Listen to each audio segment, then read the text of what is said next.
All right, guys, welcome back. Art of Ram. Today, we're tracing templates, all right?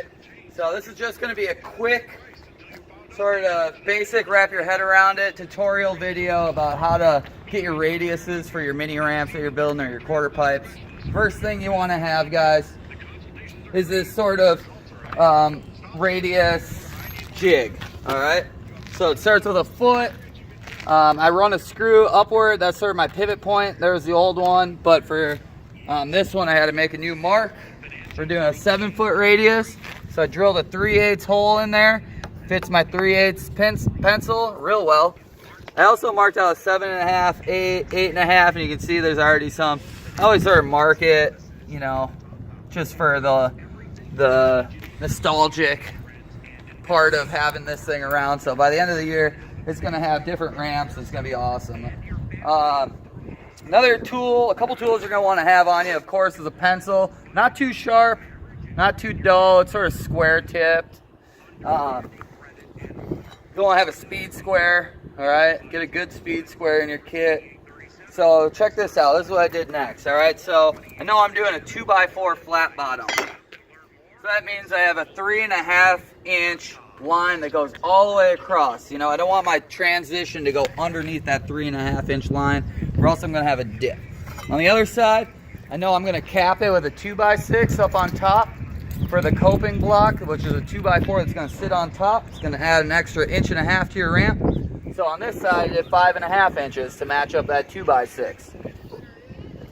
So we're out here setting it up. How do you get sort of the angle? Well, this is a good part to have like a friend with you, all right? So Adam and I, we had the square, we squared it up, we found our length, we sort of went back and forth, we moved around the foot a bunch, probably only took about, what, 2 minutes maybe?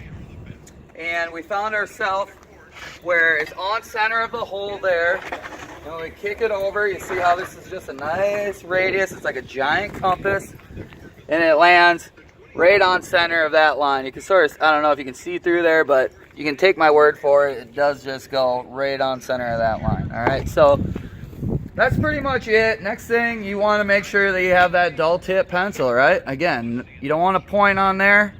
You just want a nice round edge. This is a harpoon style. Get that from my fishing days.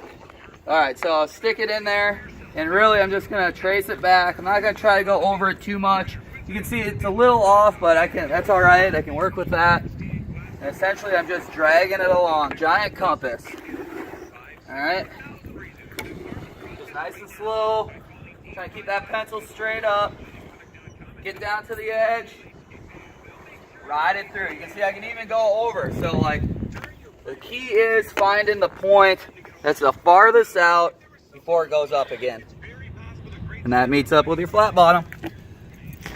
And that, my friends, is how you make a 7-foot radius for your mini ramp. Enjoy.